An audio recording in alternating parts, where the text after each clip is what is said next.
All right, hey guys, what is up? It's been a while. It's Kit from Burn One Shadowverse Evolved channel, joined as always with my good buddy here, Dean. I want to say hi. Hello, what's going on, guys? It has been a while. I've been Old Wondy. grinding set 2 a lot, and Dean has been really busy with real life stuff, right? So We had some complications in life, but they have been overcome. So we're that's here again. that's good to hear. Like sometimes life happens, and you're just like screwed for like a month or something of working on other things. But we're Yeah, it back. was. We're alive. It was what even worse or what? It's like sometimes like one thing happens and the second thing happens, and The snowball effect. it's like any one thing is fine, but like when there's multiple, right? Yeah, you're like, it can't get any worse, and then like 5 other things happen one after another, and you're like, well then, I guess I'm screwed. But I will finally have the Open 8 video out. I think whenever. It's out already. I already made a thumbnail for it for you. So Oh, okay. yeah, so they Why, thank should you. be out there watching that content right now. I'm actually interested how many people are going to be interested in Open 8, because like Open 8 as a format seems really fun to me. Like I'd go to locals a little bit more often to play Open There 8. is. It was a lot less scuffed than I thought it would be, because especially with it felt like there's a lot of discard synergy in this set, right? Oh yeah, there is for sure. Because there's like the Sanguine card that lets you draw a ditch. There's like Craig that lets you draw a ditch. So Mhm. getting the Dragomancer's Rights or the Flute felt really powerful in Open 8. Yeah, I still haven't watched the video, so I assumed Oh, you got that stuff. I could tell you, I'm not very good at drafting. Understandable. I'm a bad drafter as well, but it's still a fun format. I like from digital. I like playing those wacky formats where they mix all the crafts together. That was actually kind of fun because it was just like weird combos happening. I'm a little bit better at that because that's like make the most disgusting deck you can, while like drafting is make the most all around okay deck you can, right? Yeah.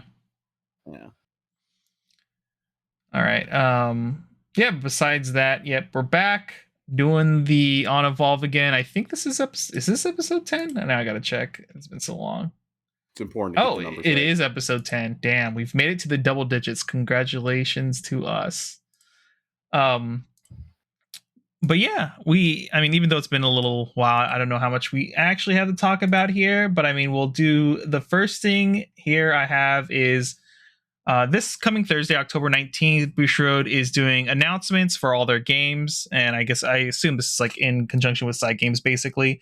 But Shadowverse is on the list. So they're going to be a lot of new information. The big thing I know a lot of people are hoping for is a new circuit or announcement about what they're going to do with the competitive scene in general.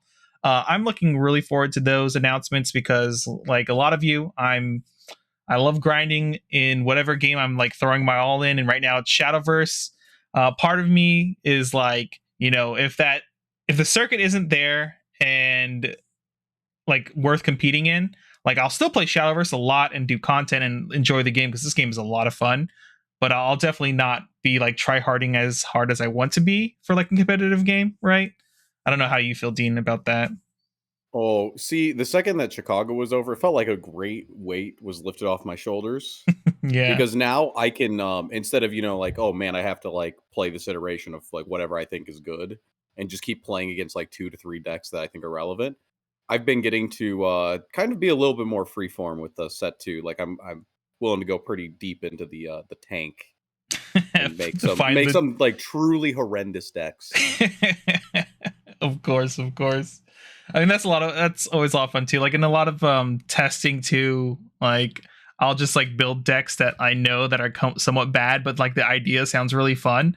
So I'll play it just to see how it does, and it's been a little fun whenever I take a break from like grinding all the like real matchups for the most part. So I understand that feeling, but unfortunately, I still have a couple more weeks till I can do my regional and then be either done or start the world's grind. Hopefully the world's grind happens. We'll see what happens though. Um but yeah, so besides tournament announcements or I guess circuit announcements or whatever they're going to do for that stream, what else are you looking forward to them announcing? I assume they're going to announce the new booster, right, for set 4? Maybe anything about maybe they'll spoil some of the collab cards as well. Man, I think it's insane when like we keep getting these announcements so far in advance.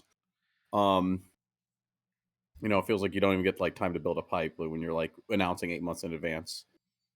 I want to Yeah. see English only collabs. I want to see some like truly cursed English only collabs. Like The I want magic to school bus. like, Yeah. like I want to see like a Family Guy or South Park like collab or something insane. That might be asking too much, but when the Japanese side of the game gets stuff like Hello Kitty and like they get like actually unbelievably large IPs, I think it would be cool if like the English side of the game also got some huge IPs. That maybe Yeah. are a little more geared towards the Western audience.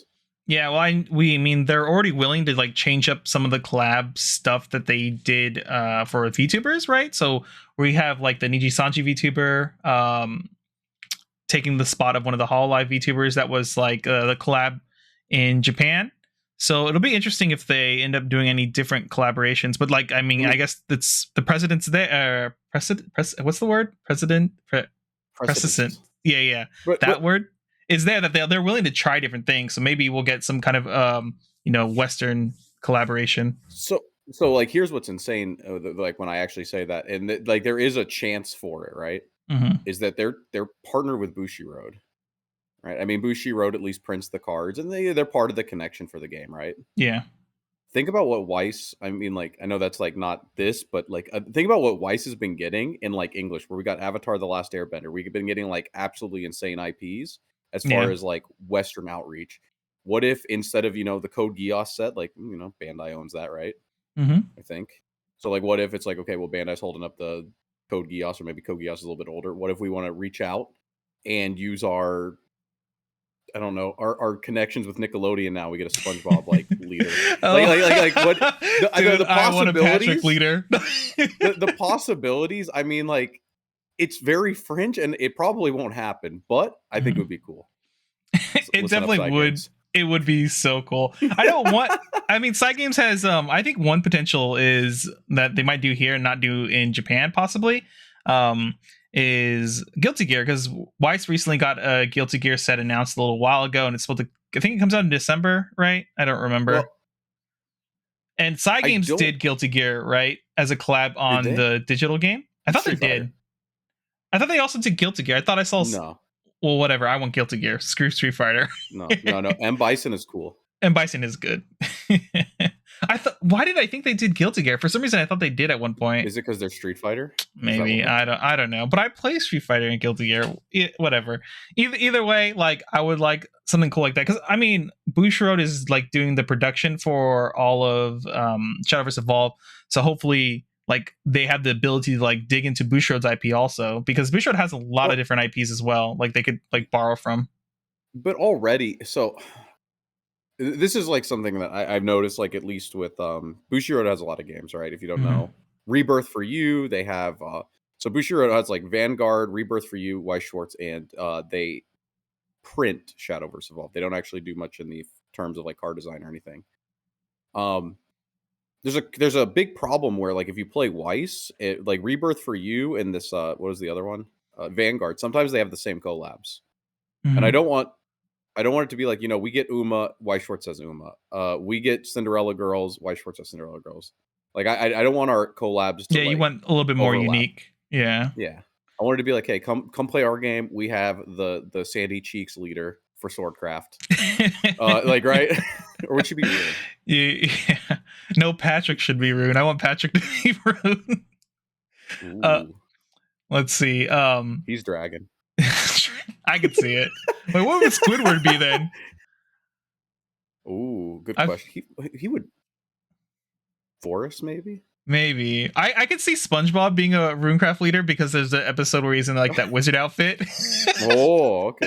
I don't know why we're discussing this, but actually there was one IP I was like I recently tweeted about it for Weiss. That it'd be really cool if it came into any of the games, which is Smiling Friends, because I like that show. It's really funny. I think having the card art of Smiling Friends would be ridiculous, and I think it would be a really funny like IP to like do a collab with. It'd be very unique for sure. Because if you haven't seen the show, they like every character in that show is animated in a different way. So there's like 3D characters, 2D characters, characters made out of clay, like all on the screen at the same time. So like it's a very chaotic show. and it's a very funny show, I think. So it'd be really funny to see those type of cards in whatever game it comes to, if it happens. Um, but yeah, I'd like to see some unique IPs as well that only go to one of the games. That'd be cool. Um, but one thing I'm looking forward to is hopefully they reveal more of the current collabs that they already announced on stream.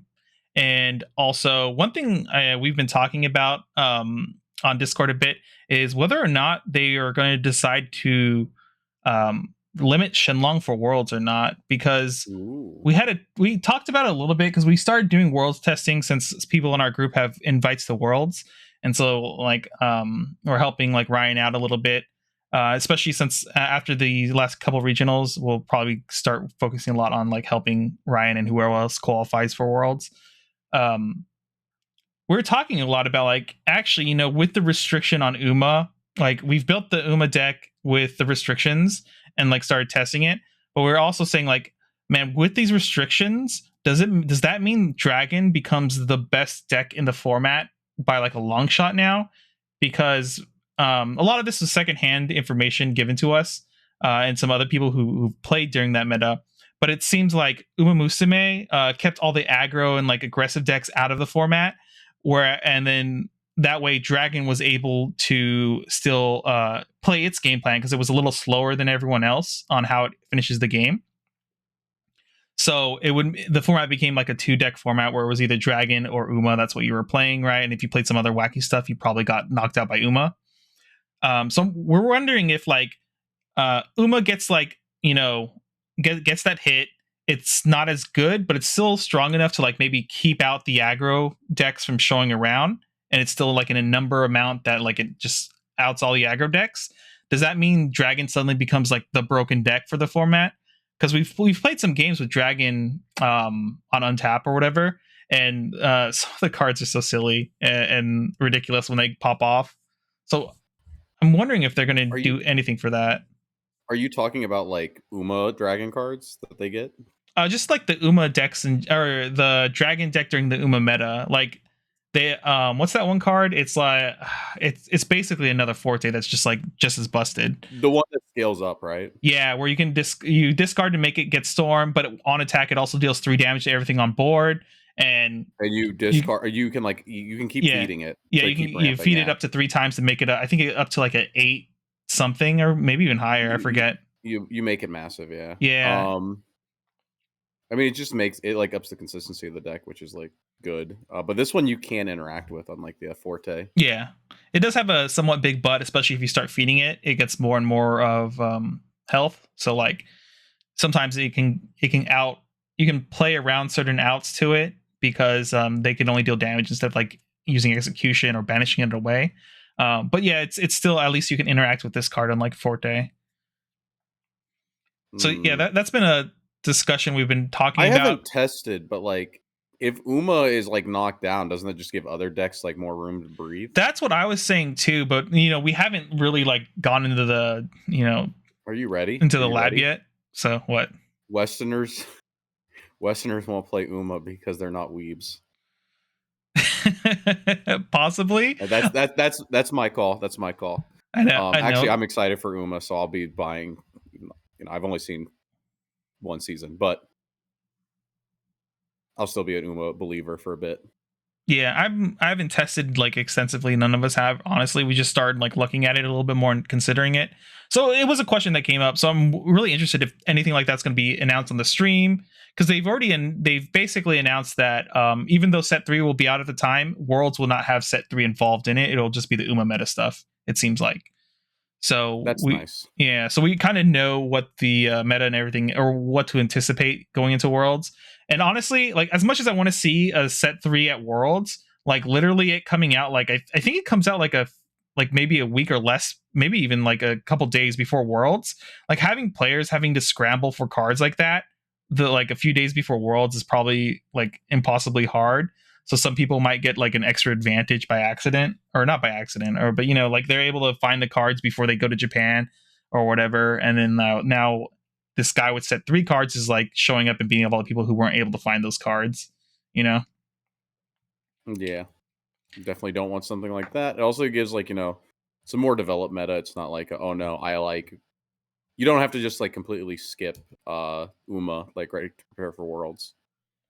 It gives you Yeah. more time to prepare. Yeah, and it's at the end of the Uma lifespan of that booster anyway. So the meta will already be completely developed for the most part. So I think going into Worlds, I personally, when I like, there's two times I like watching events for card games is when the meta has already been kind of figured out and we're towards the end of it. And like, I think those matches at that point on stream are like high quality matches because everyone knows exactly what's going on. And no one usually gets surprised by like something that no one figured out. It happens sometimes, but yeah. The other time is literally like the very beginning of a booster release, the very first event. It's kind of fun to see like what comes out ahead at that point when everyone's like has different ideas of how every deck should be built with new cards. But yeah, so I'm excited for like the stream and stuff, it being towards the end of the format. So like everyone's gonna know exactly what everyone's on, essentially. What are the good cards, what are the bad cards, and so forth. So I think that the world stream will be very interesting and very fun to watch. Anything else you kind of looking forward to maybe being announced on the Thursday stream?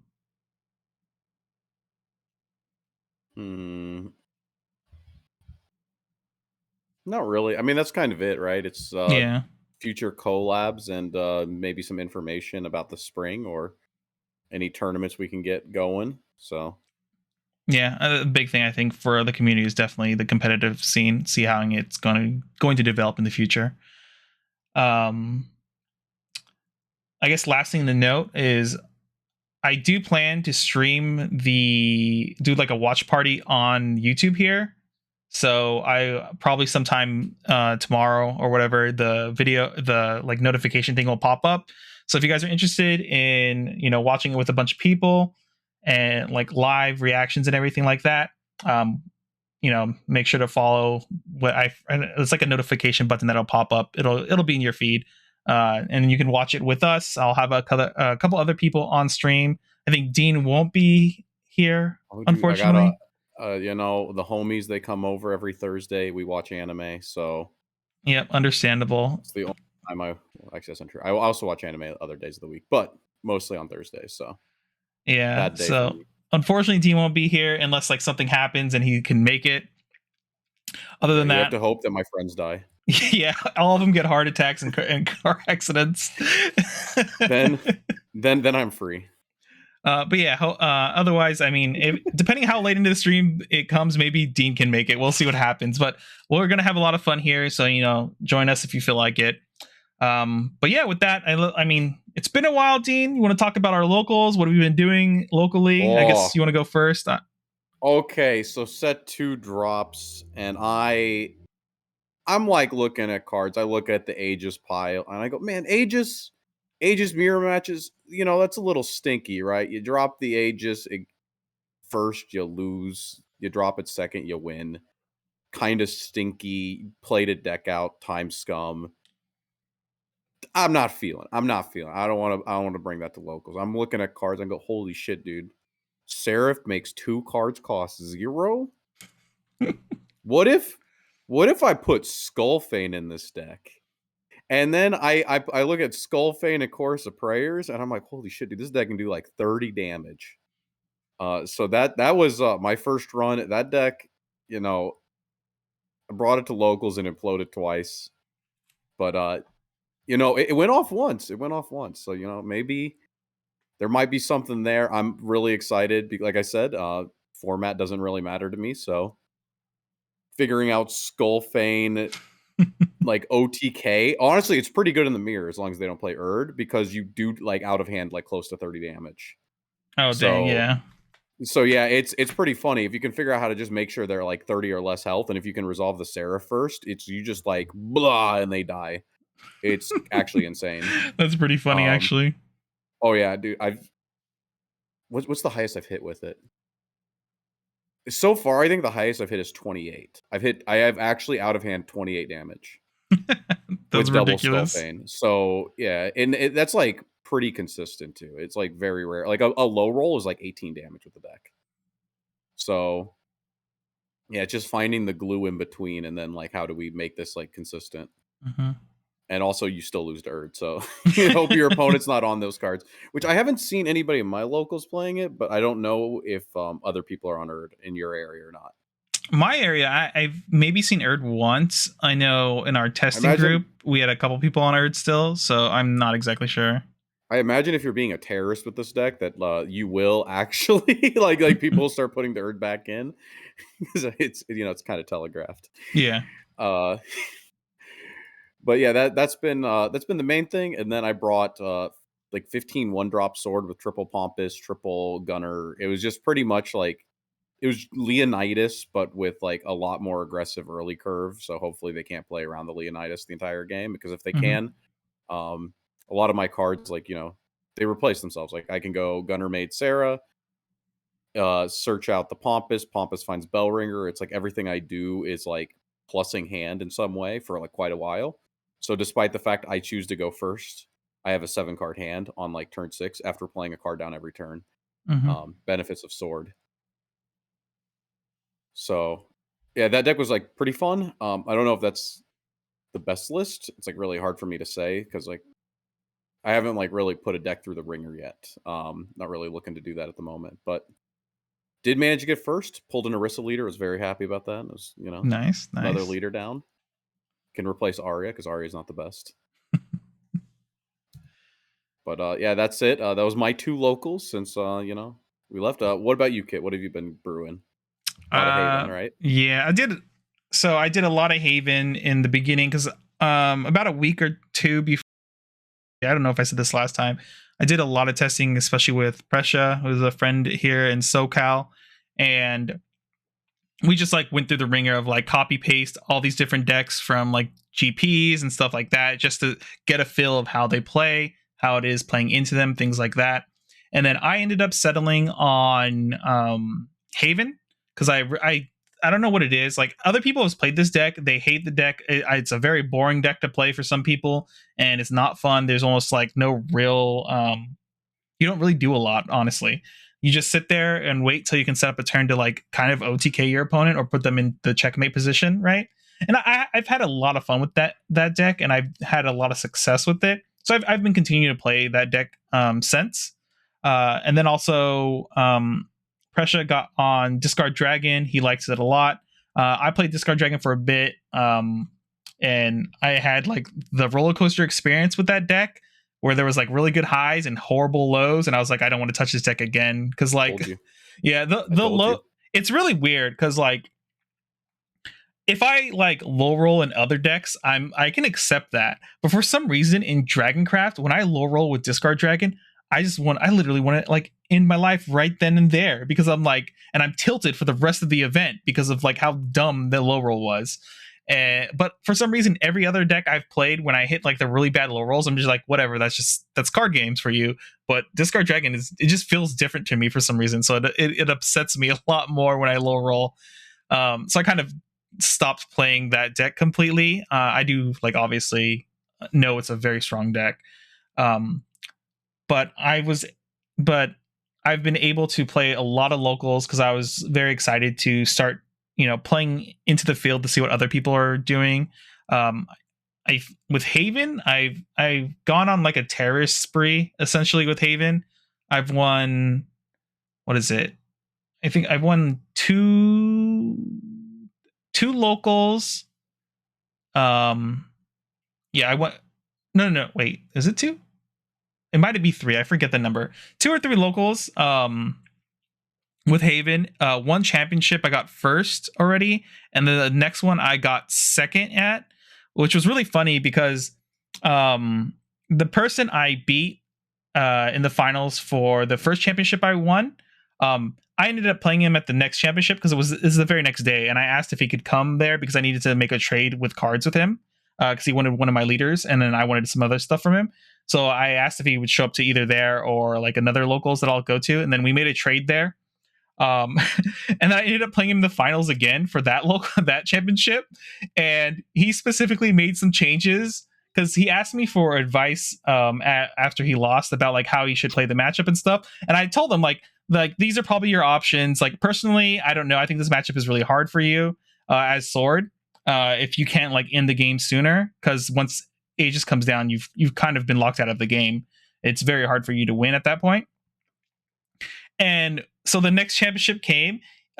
He beat me. He barely beat me. I a misplay I made on turn one actually costed me the game, which was he won the die roll. He went second. I was going first. I played Bellringer on one, and I forgot to engage it because I was just like kind of playing fast and was just like, this is the finals. Who cares? And he turn one quick bladed me, and that one damage ended up mattering because at the end he could only do 4 damage through a through like so my brain's short circuiting here. Was it only do 4 damage? Yeah, he get through Holy Light. Is that the card? Oh, Acolyte's Light. Yeah. So because I was at 2, he played Novice Trooper. Acolyte lights it away. I go to 4, and I go, well, like I don't know. I knew he had another Leonidas in hand, from him searching earlier, and I was like, I don't know, like if you have like quick player Evo or some weird combination of cards, like I just lose anyway. And then he was just like Leonidas quick blader, and I was like, oh no, and I lost there, and he did exactly 4, which was enough to win that game. And then afterwards he was telling me how he like decided to change some stuff just because of like losing to me earlier, which I thought was like hilarious, but I guess it makes sense too, because I told me like you need to be a little bit more aggressive early on, because you just got to get me to that life total where like I can't ever play Seraph down comfortably, or at least or kill me before the Seraph like ends, like pops off, right? Because I think after Seraph pops, Haven's like win percentage goes from like maybe it's a 50-50 to like 90% win rate or something.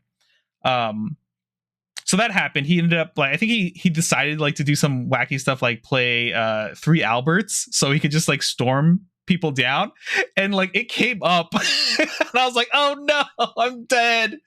It was pretty ridiculous. It was a very fun game though. Am I bad at evaluating cards? I'm like, Albert one of, and then you're like, he put 3 Alberts and it was the strongest. Listen, I guess when you're playing against someone who's like constantly like, yeah, execution, get rid of that Albert, get rid of that Albert, you're like, at one point you just break and you're like, I'm maxing out all the storm cards in my list now. So that was really interesting. So yeah, I got first at one championship and then second at another one with Haven. I won 1 locals with Discard Dragon when I was testing it because Pressure like lighted me into playing it. Well, not gaslighted, I'm more like myself. I thought the deck was good. Won that locals, and then the next I went to the case tournament and I was like, okay, I'll just bring Dragon. And like I didn't want to like, because sometimes I'll go to an event and last second change back to like the original deck I'm playing. So I only took Dragon with me to that event so I wouldn't be tempted to swap back to Haven. And I ate garbage that event. Like I low rolled like 3 out of like 5 matches. It was really bad. And then I misplayed in one match and lost because of the misplay. So I after that event, I was just like, you know what? I do not want to touch Dragon anymore. I'm just gonna like cool off, not touch Dragon. I'm gonna go back to my roots and just play Haven at the next events, and that's kind of what I've been doing now, playing Haven. And I've still been testing other stuff on the side, a little bit of Sword and things like that. I kind of want to play Sword more, but the problem is I don't really want to play the Sword mirror match, and Sword is very popular here. Like the championship, one of the championships I went to, top 4 was 3 Swords and 1 Abyss. And then Abyss is another deck that's been popping up a lot recently here as well. But yeah, that kind of like sums up my locals experience so far. I've been enjoying this meta a lot. I feel like it's very much shaking up a lot of things, and it's been a lot of fun seeing all the different types of decks and weird things people have been doing and figuring out themselves. We got some jank cards now. We can finally have enough stuff to play some jank too. So that's what I'm excited about. Not just the Sword and stuff, but also maybe some. We got a lot of meme cards. We have gotten a lot of meme cards. It's been really interesting too, because I've been like, I just kind of lurk a lot now in the Shadowverse Evolve Discord, and just seeing people evaluate cards early on. They're like, a card that I wrote off as like complete garbage, they're like, oh, this card is sick. And then I feel like now most of those people came to the same conclusion I did, was like, on paper this card looks pretty okay, but then after playing it for a while, the card was not very amazing. Actually, yeah. Even it was within our own Discord. What was it?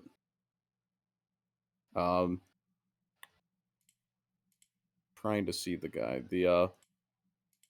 There's the guy who you see there was like a case tourney somewhere, and the guy was playing Rune, but he was on like the funniest deck I've ever seen. Did you actually look at that Oh, deck at I all? watched that video, the one that was posted in the Burn One Discord. He was on triple he's like triple Triple Daria, Gilgamesh. and then Yeah. and then I see the Gilgameshes and I go, wow, based. Uh so yeah, I thought that was funny. Like I said, like this format's got some pretty funny things coming out of it. Yeah. Especially out of the lower tier stuff, like right, you see that coming out of Rune. I think Rune's definitely like if you're trying to win, you're probably not playing Rune usually. So people are getting a little more creative with that. And I think there was like a forest list that somebody shared where they cut Arya, and that was honestly something that I was almost at the point of doing. Hmm. But then I see this guy's list, and he's on triple Roach, Rose Deer, only double Rose Queen with like just barely enough fairy generators that like if he has to go into it, he can. Yeah. But it's not like your only game plan because like I feel like Arya when you put down Arya, you're saying next turn there's like no way I'm going to kill you. I'm going to like I'm setting up for like 2 turns from now, and in this format, sometimes that kills you. Yeah. Arya's such a weird card because it seems like it plays into your game plan, but I think cutting Arya or limiting Arya down to a very It's small amount is like almost right because you do have enough token generation, right? That if you go into the Rose Queen later in the game without playing Arya, you still like probably get 3 to 5, right? well, yeah, you should yeah. he was playing like the cards that evolve and put it in. It's like the only thing is you can't promote the fairies that often, but Hmm. honestly, like Arya is weird because you feel like you have to use your EX area, right? Hmm. Because you want to like maximize the value for it. So like sometimes you'll do a play where you like promote the fairy just because. Um, and then it's like your opponent knows you're going for it by 7. Hmm. And it's the same problem as like Seraph, where like when your opponent knows that you're going for something, sometimes they can pressure you off of it. Well, it's like Yeah. Rose Queen is a lot safer of a card than Arya because like you can I don't know, maybe they got 2 things on the board. Like you can bounce one, kill the other, right? Like you can do like some combination of things that Arya by itself wouldn't allow you to do. Well, Rose Queen, when you tap it, you get 5 mana back. So like you got 5 mana to play with. Then it's like you don't have to Thorn Burst that turn, but you can. Hmm. Um, so yeah, I think it's like opening up those deck slots and playing more into combo was like something I had been wanting to play around with, and then I see this guy upload a deck, and I go, I can get behind this thought process. But like I said, a lot of that's in the lower tier decks. Like I don't think people are like, oh my god, I have to go play Forest now. Uh, Yeah. Have you tested it at all yet? Because I did see that list also, and I was like interested in trying it because like I said, I'm not a forest person basically, so I've been looking at like trying to find a deck that I would like to test forest. So I don't. yeah. Have you tried it at all or? The one local a week makes it really hard, right? It Yeah. means that I don't get to play that much. Yeah. So I haven't sleeved up Forest yet because of the White Wolf still hurts me to Understandable. but I saw the stuff on paper and like I wasn't offended by anything, so I'd have to like just sleeve it up and try it. Other than the fact that Tia's a card. But maybe I can maybe I can become friends with Tia again in the future. Hopefully. Oh man. Also a note on that rune list I saw that was posted on Discord too. I think I watched the video today. It was either today or yesterday or something whenever it was posted. I was watching and I was just like, "Oh my god, is this just like literally the Havencraft build except we're like pretending or like this rune pretending to be Havencraft like removal?" Cuz all it had was like removal until like you get a pop off, right? Yeah, which was pretty ridiculous. Which It one was was it? the The one with Daria? the Daria with the Gilgameshes, the 3 of Gilgamesh. Uh oh no. I'm gonna be a little honest. Um I did not I skimmed the video. Oh, I okay, I okay, okay. struggle I struggle with the videos where um Is it Yu-Gi-Oh? Is Yu-Gi-Oh the thing where people do deck profiles like that? That's like where I remember first seeing that. Do Magic deck profiles work that way? And if Mm, people don't know what I'm talking about, it's the it's like it's they the sit down right after at locals, and there's they sit everyone's down around after them. the locals, and the Yeah. guy, yeah, like one at a time shows the deck, and it's like I don't know. I'm like, people are over, and the video comes up, and I go, oh, okay, let's take a look, and I just kind of like go through, and I go, oh, 3 Gilgamesh, and then that's like all I really remember because of that. No, yeah, Because yeah, I think that was more of a Yu-Gi-Oh thing. I don't know. I don't watch a lot of Pokemon content and stuff like that, but I know when and I Magic watched a doesn't do lot of that. Magic content, they didn't really do things like that too often. But then back then it was a lot like when I was watching it, it was like almost all like professional content at that point anyway, because the scene was Yeah. already so big. Like they would literally have like displays at events to show off the deck and stuff like that. Because even MTG like producers would like have people come on stage and to show off their deck, like if they're in top 8 or something like that, and talk about it Well, to broadcast maybe it. maybe not something that Yeah. professional. I am a fan of like the deck being laid out though. Hmm. Um, because like yeah, it's like sometimes I'm like I see the deck, and then it's like I get on the podcast and I go, oh right, I remember looking at that, but people were over and I wasn't gonna Yeah. like watch of the full 10-minute video, so I like pull it up and I kind of skim through and I go, oh my god, guys, look at this. There's the Gilgamesh, the 3 Gilgamesh and the Darias. This is sick. Um, but like yeah, as far as like the full contents of the deck, I can't really remember that because I was just kind of Skimming through it. Yeah. It was just like all removal up until the point where like you can drop I did see Daria and go off. I did see triple execution, and I'm like, this deck is insane.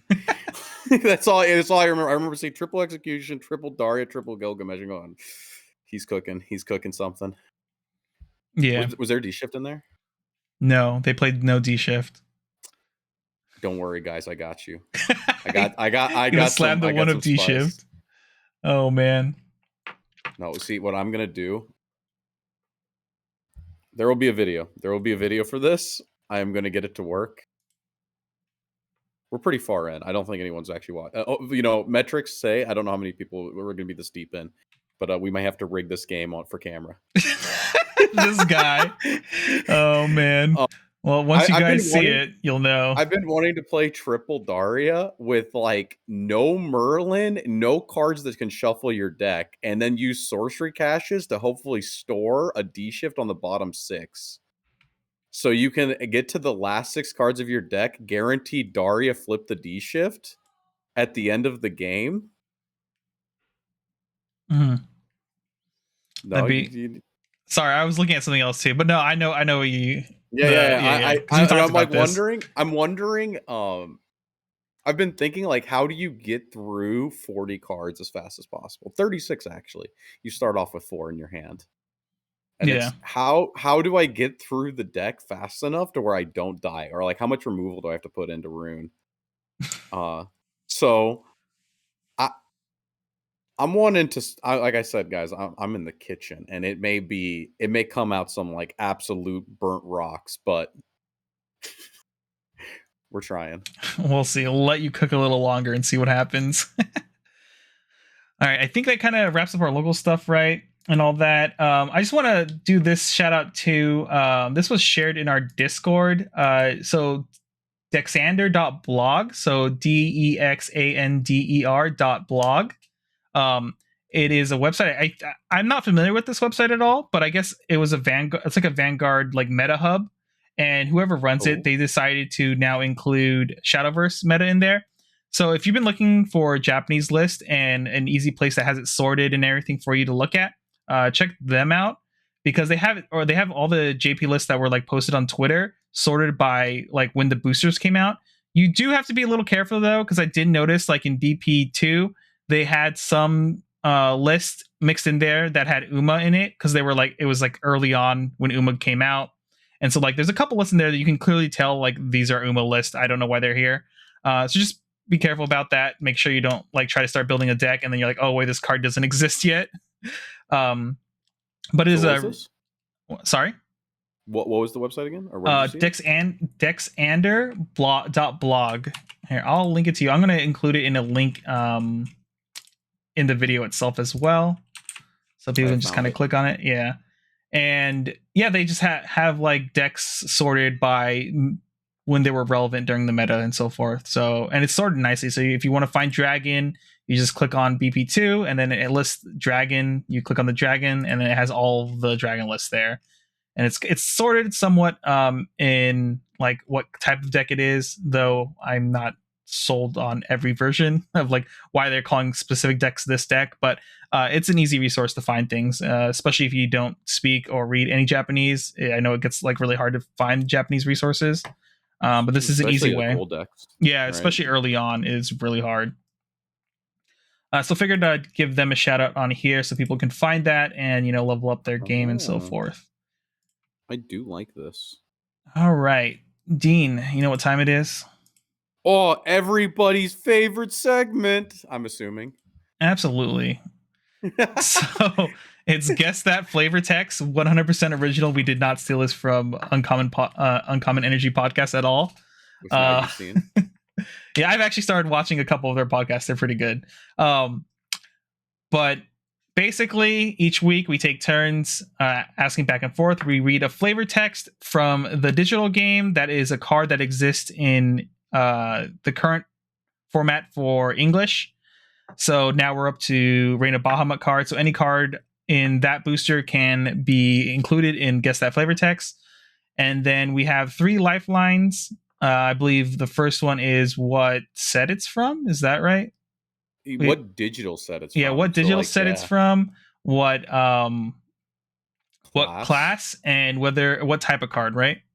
Correct. And then you start with 4 points. Every lifeline you use, you lose a point, and we're trying to outdo each other. And whoever gets the most points wins at the end. Even though I don't know when we're supposed to end it. I guess whenever we end the first season of this podcast, but there's a season to the podcast. I don't know. Wouldn't that be each expansion? It'll be arbitrary when we decide to cut it off, I guess. But this week I believe no winners or losers. You're right. There is no winners or losers. It's only entertainment here. This week I'm supposed to give you it, right? Yeah, I am ready.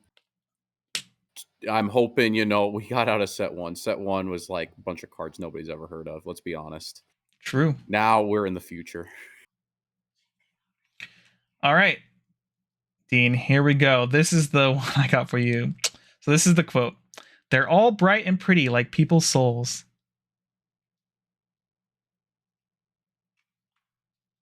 They're all bright and pretty like people's souls. Okay, before this begins, I'm thinking this is an Abysscraft card. It has to be a spell. Because there's nothing else. There's literally no way there's no creature. But here's a question for you. All right. This could be almost checkmate. Okay. If we declare set, and this is something I was wondering, on the website, if it's the set for tokens is token. Mm-hmm. So I'm going to ask what set is it? Okay. Is this a token? It's not a token. What's that? It is Darkness Evolved. I don't know actually any Darkness Evolved cards. Wait, is that set 1? Is it? There's no way it's set 1, is it? Aha! Got him. It's set 2. I don't know the name of all the sets in order that came out in the Darkness Evolved. This has to be an Abysscraft card. They're bright and pretty like people's souls. Yep. I'm gonna use one more because I don't want to. I don't want to just like lose off of all right. Going down to 2 points. What is the class? The class? Abyss. Okay. Well, I was right on that. Or actually, am I supposed to say the physical cards class, or should I say the digital cards class? No, digital. That would be a little too OP. I guess so. Yeah. Physical. We're an Abysscraft card. Yep. It's an Abysscraft card. The digital's for the set because Yeah. I don't know why. Oh, because we were on set 1, that's why. And there was like a little more information I felt. Mm-hmm. Darkness Evolved, Abysscraft, Bright. What spells? That's the big There's like the question. money. There's the mini soul dealer, but it can't be that. There's no way that card says so little about like itself. It has to be a spell, which we have the Bloodkin spell. Was there any removal spells? It can't be the Necro card, like the anime card where it's the people dancing. It can't be that. Because that would have like my Shadowverse is better than yours quote. My Shadowverse has no wind. yeah. It would have like a different type of quote on it. Okay, I am going to use the last lifeline because 1 point is more than we've been getting. Mm-hmm. What type of card is this? It is a follower. That is impossible.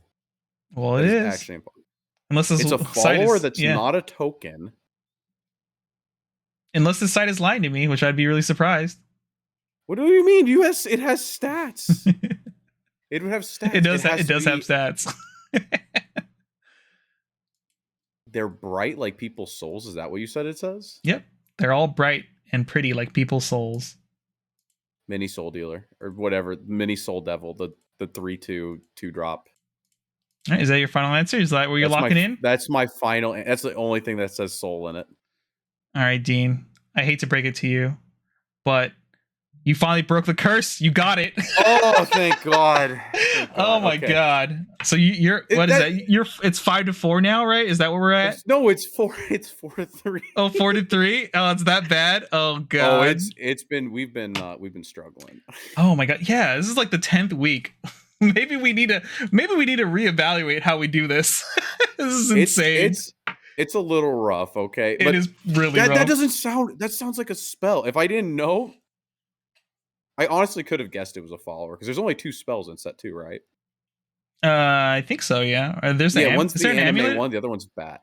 Oh, it's not. That doesn't sound like the amulet is like the bat amulet. It's gonna be like, yeah.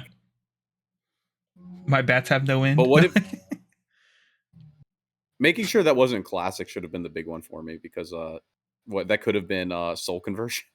Yeah, I was thinking that too. Like, I wonder if he's gonna guess soul conversion. All right. No, that's why I wanted to ask if it was a follower.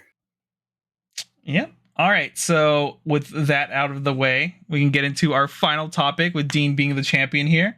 Last thing we have to talk about is the next regional, which is in a week from now. Actually, literally a week from now, it'll be happening. It is in Vancouver. It's on the 22nd, I believe, is when the event happens for Shadowverse Evolve. And this is going to be kind of like we're going to talk about what we anticipate for the event, the predictions, and things like that. So I guess first things first is like, Dean, what are you thinking? Like, you think it's just going to be kind of straight up what we've already like, kind of like what our tier list said for the meta, like the top decks are going to be like in tier 1 that we're going to see like a good number of those, or do you think we're going to see something spicy happening up in Vancouver? Ooh, these like small regionals, because of like the invite system, are always like absolute wild cards, I think. What do I think? People keep telling me that everyone's just showing up with sword and smacking people to death. So like, I don't know, maybe that's what we're gonna see. Dragon is, like you said, the low rolls are like infuriating, so maybe people aren't gonna play Dragon, but Disco Dragon's pretty good, so I wouldn't be surprised to see it.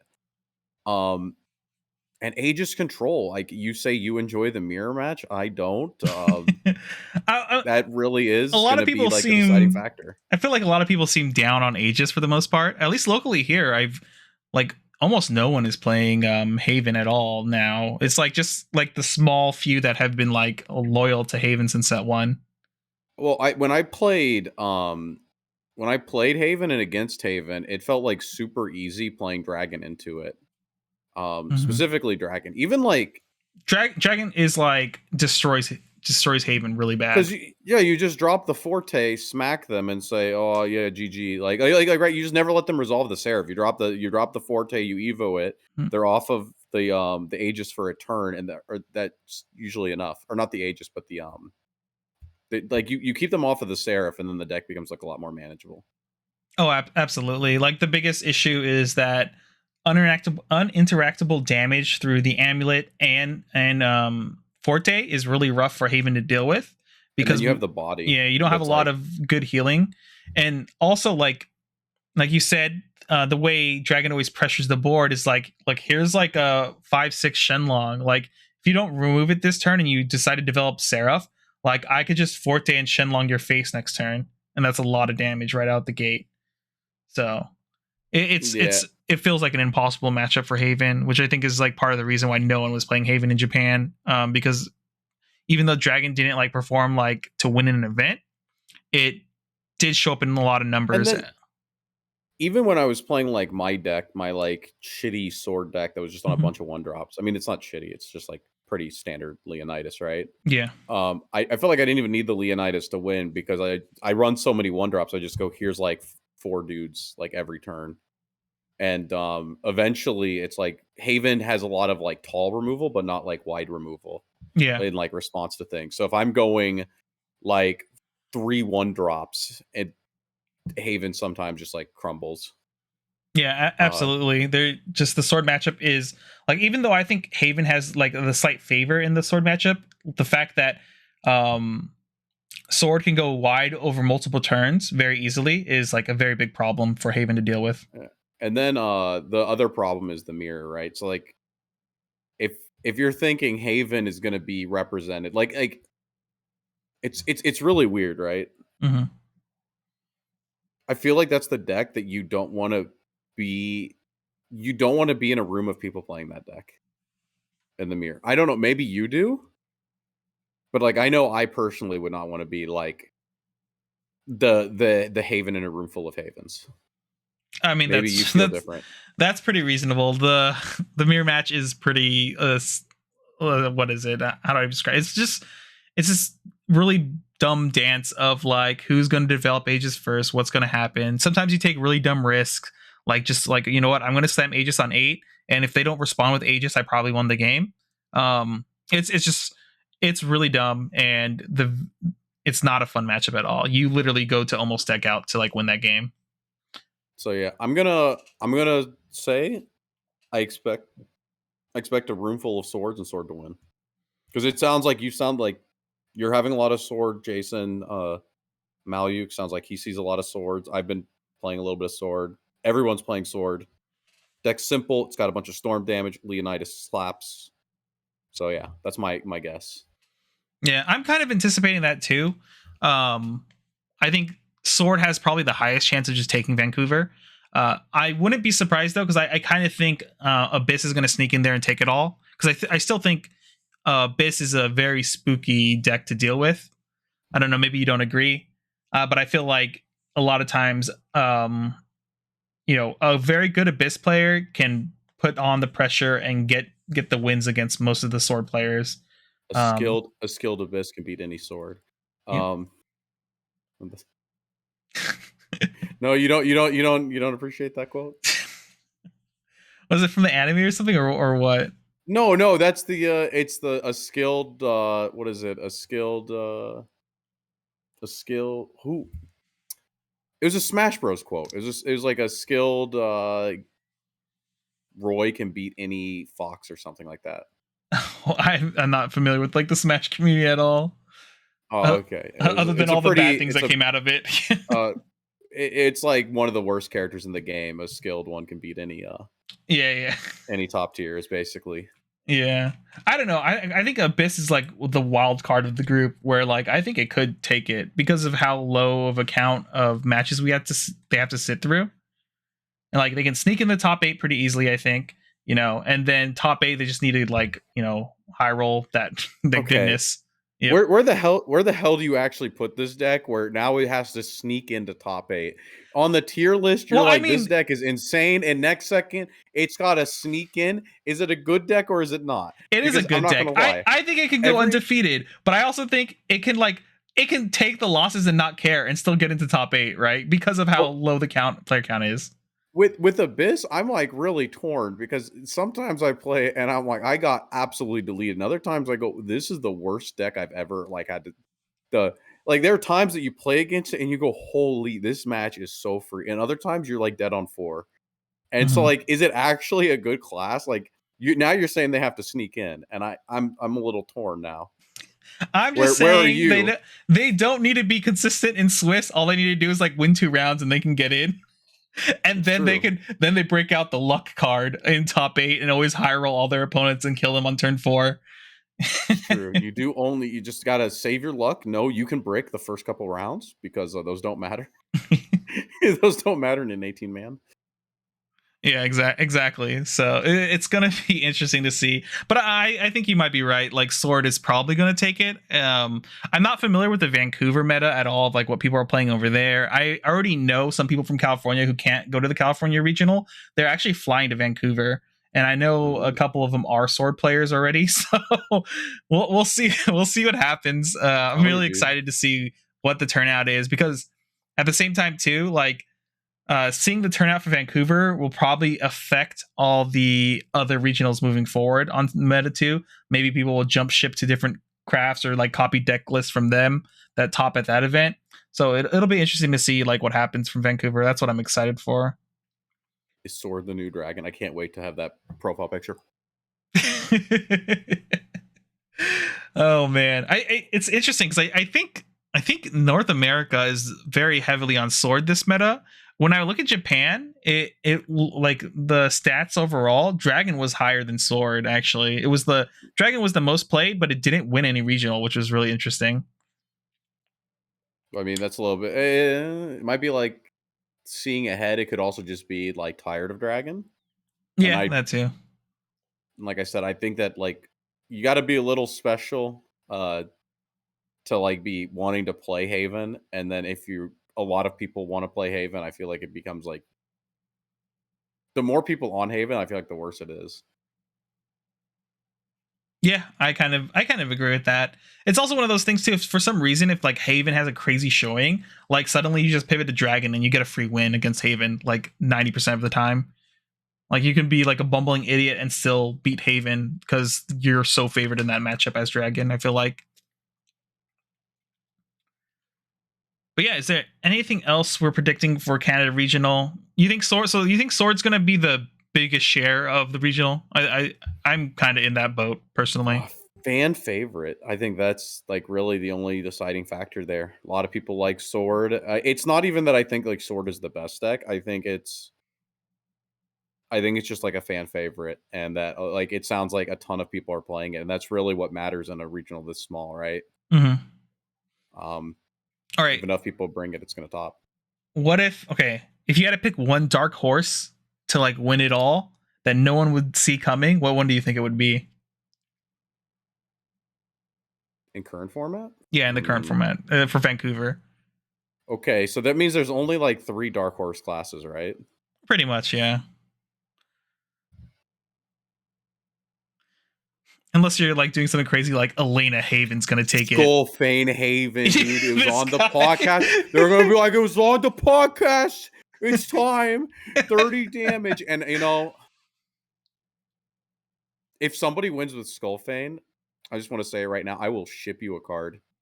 I will ship you an SL Seraph. I just Hold on, want you to know I gotta win with Skullfane now. I need that SL Seraph. if you top 3 Vancouver with Skullfane Seraph, I will actually ship you an SL Seraph. So now that's my dark horse. But if not, that, probably something. I'm in shambles with Forest ever since I learned. So I don't think it'd be Forest. I think it'd be like Rune. I think it'd be like D Shift Rune or something. It's just like something that a lot of people are always like, oh, D Shift. And they got the Remy Wind. The worst way to say that, by the way. Yeah. But they got the Remy Wind, and they got the Witch Bolts, right? So it's like they got a little bit more tools to deal with stuff. And so Mm-hmm. they have good answers to Sword. They have good answers to Aggro Abyss. And if you D shift before the Aegis comes down, you probably win that matchup too. So Yeah, that's what I was thinking too. I was thinking like I think a lot of people wrote off Rune for this meta for the most part. Like we got a lot of cool cards in Rune. It just the deck itself right now isn't like popping off at all because I think a lot of other decks are really fast and like Rune is just too slow for all the mid range stuff. But I think if there is one deck that could be like the dark horse, it would definitely be like D Shift Rune. Some combination of cards in that could probably like sneak in the top 8 and then like just hit the aggro matchups like back to back and then like kind of maybe get lucky or be favored in the finals depending on what they play against. I could see that happening, which would be pretty insane. I think if D Shift Rune won, I think people would probably lose their shit a little bit. I guess we'll see though, since it's coming up next week. But yeah, I think that kind of wraps up the podcast. Do you have any last things you want to talk about, Dean, before we say goodbye to everyone? No, I think that's it for this time. Maybe next time we can talk about the tournament circuit, but or something that they announce. Maybe the SpongeBob set, but I'm until looking next forward. time. I'm looking forward to talking about the SpongeBob set in the next podcast. I guess besides that, guys, like, comment, subscribe. As always, we love to read your comments. Even though we don't reply to every comment, we do read basically all of them. And so, leave us comments and all that stuff. Oh, I guess one other thing too. I was recently a guest on Precious channel. We did like a little commentary analysis video together, really quick. It was a fun thing. I posted about it in like the community tab of our channel. So if you want to check that out, we end up talking about a Swordcraft mirror match in set 2 at the GP. If you want to check that out, you go to our community tab and give him a like and a shout out or whatever. I guess other than that, we'll see you guys in the next podcast or video or whatever. Later, everyone.